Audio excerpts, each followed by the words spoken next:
Hi folks, welcome to my channel. My name is Fulya Çelikel, aka the Synth Lady, and this is the second of my series of Fishman triple play wireless MIDI guitar interface setup videos. I will be demonstrating how settings are done for it to optimally run with SynthMaster One, which is now included in each triple play unit sold. So how to get it fluently running? What kind of settings do you use? There is actually not much to be found on YouTube, so I thought this video should fill that gap. I really had to figure out all these settings by myself. It has been quite an endeavor, I can assure you that. Let's see what kind of rotation it comes to, what settings I use for triple play to function as flawlessly as you have seen in the previous video of this series. Fishman triple play utilizes SynthMaster One through multi-mode MIDI control. This means that each of the guitar strings are assigned to a separate MIDI channel. Therefore, it might be tricky if you don't do the MIDI settings right on your DAW. It might be tricky to really get good results, that the MIDI signal really follows what you play on your guitar. How to do that, I'm going to demonstrate using Presonus Studio One. I'm using the professional version 5. I hope with other DAWs you would have to go through a similar process, and this video still will be helpful. Let's take a look at the settings, the process of installing and running the software on the computer screen. Studio One actually sees Fishman audio like a VST, so you would find it among your instruments. Once you have installed Fishman triple play, you have to be careful that you install its libraries. It's to be found in the download bundle, and well, I have downloaded them actually here under my D drive. Fishman has been cooperating with, for example, native instruments, and there are all these preset libraries available. You will be able to use these tones if you choose to within your DAW. Triple play also has a standalone version, so you can just launch triple play without any DAWs. But I'm going to show you within Studio One what kind of settings I had to make for it to run fluently. So within Studio One, the first thing you have to do is the audio setup. How do we do that? Well, actually, you have to, first of all, go to your audio setup. The ideal buffer settings I found with my sound card, which is a complete Audio 6 Mark II, is that you shouldn't really go lower than 256 samples, otherwise you get all these CPU clicks, and that's really not fine. But actually the latency you wouldn't even feel while playing, so it's really functioning. With 512, it's also possible. If you go higher than that, you might feel, as an instrumentalist, a little bit of latency. So I recommend, if your sound card really is strong enough to support these lower sample sizes, of course, go ahead. But mine does function between these two. So the first thing you have to do is to make sure that your buffer size is selected right. Then from external devices, you have to locate Fishman. We have shown you already what kind of hardware setup you have to perform. You have to actually modify one of your guitars to bear the hardware, the MIDI transmitter, and the pickups under your strings. Once that's done, you just have to plug the dongle. It might work with a USB port on your computer or with a USB hub you might have. Both are possible. So once you have done that setup, you just have to get them to find each other, which is through wireless MIDI communication. And what I choose here is actually, once they are in range of each other, I choose all MIDI channels, receive from Fishman triple play, send to Fishman Triple Play. I chose Aftertouch, pitch bend, and controllers, but try these out. Sometimes with some presets and some solos, you lift one of these sticks and it works better. But this you have to do. You have to enable the MPE with pitch range 48. Otherwise, Fishman won't really run very smoothly. Once that's done, just open up your project.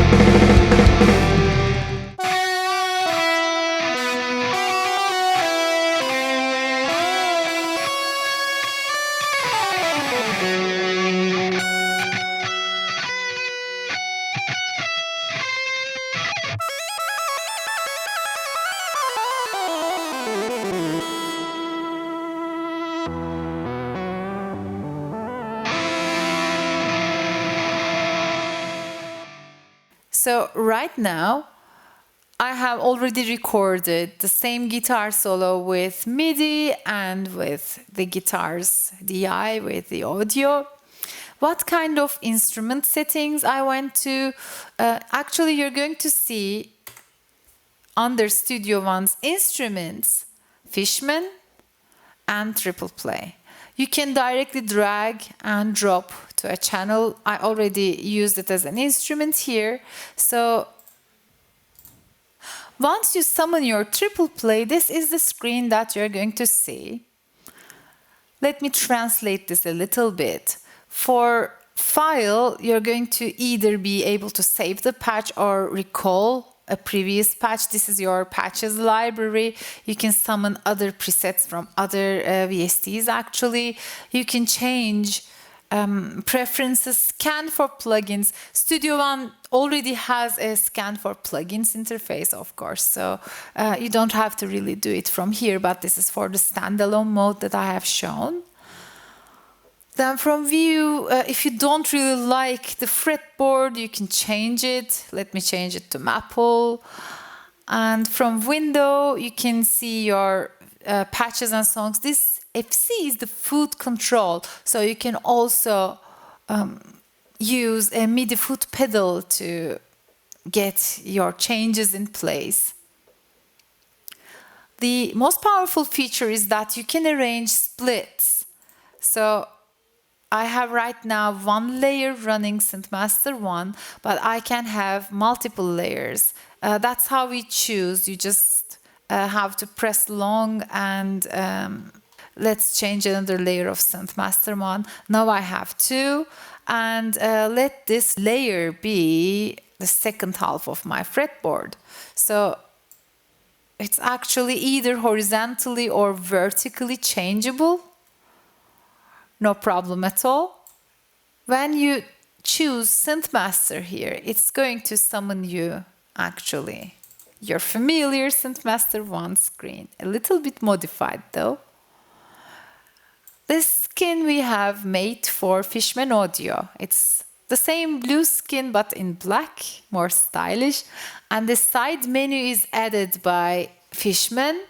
And it's got some more settings. Let me show you what kind of settings really function well. First of all, once you hook up your guitar and play some notes, they will appear as blue blobs on your screen.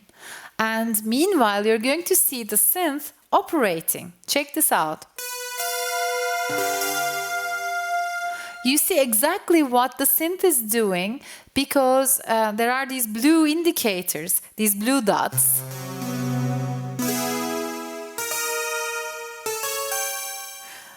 that show you what is being modified, where the waveform is generated, what the LFO is doing. So it's really quite handy. If you do not like a particular parameter, you can change within this window. For the solo you're going to hear, these are the settings that we have applied. First of all, the MIDI mode should be mono here, which means each string is on a separate MIDI channel. For touch sensitivity, this is very dependent on what you use, what guitar you use, what kind of technique do you have. This is the best that functioned with this solo, but it might not be the best for you. Pitch range is by default 12, don't touch it, otherwise you get transpositions. For sustain pedal, this is for the foot controller, you might choose or choose not to use it. For dynamic sensitivity and dynamics offset, this is again something to do with your idiomatic control of your guitar. These worked out for the Pull Me Under solo that you have just heard. For transpose, you might want to simulate an effect like a capo. This is how it works, just transpose from here. The pitch bend is vital. I have actually either worked with the trigger one, which is pitch bend is disabled. This is really working very well with tones which emulate instruments such as pianos, organs, keyboard instruments, so to speak. If you are using something like a lead, probably smooth is going to function much better. You might also try auto. Stepped is actually a little bit, I found it tricky, but it might be useful for other musics than the progressive metal solo that I have for you featured. Finally, go under settings. So do change it. It's going to be have to change to multi.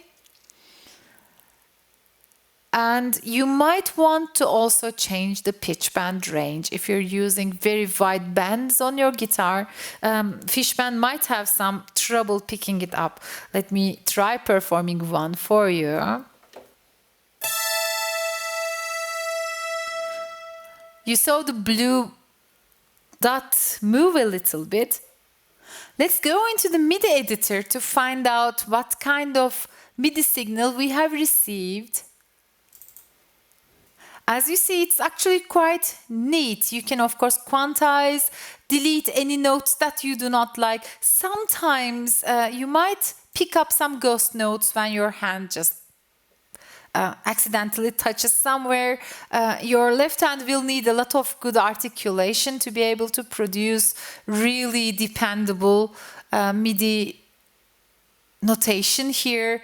But all in all, it's really working quite well. You will be positively surprised probably. Have fun exploring SynthMaster One presets with your Fishman Audio wireless triple play, and make sure to notify us about any problems or results that you might want to show off, anything you would like to be further clarified. You can also reach me through social media or email and such. I will be happy to help if I can. Thank you for watching, and remember to like and subscribe this video so my channel will reach more people who are in need of finding out about such gimmicks like the Fishman Audio Triple Play and, of course, almighty SynthMaster One. Have fun exploring our gorgeous sounds and see you in the next video.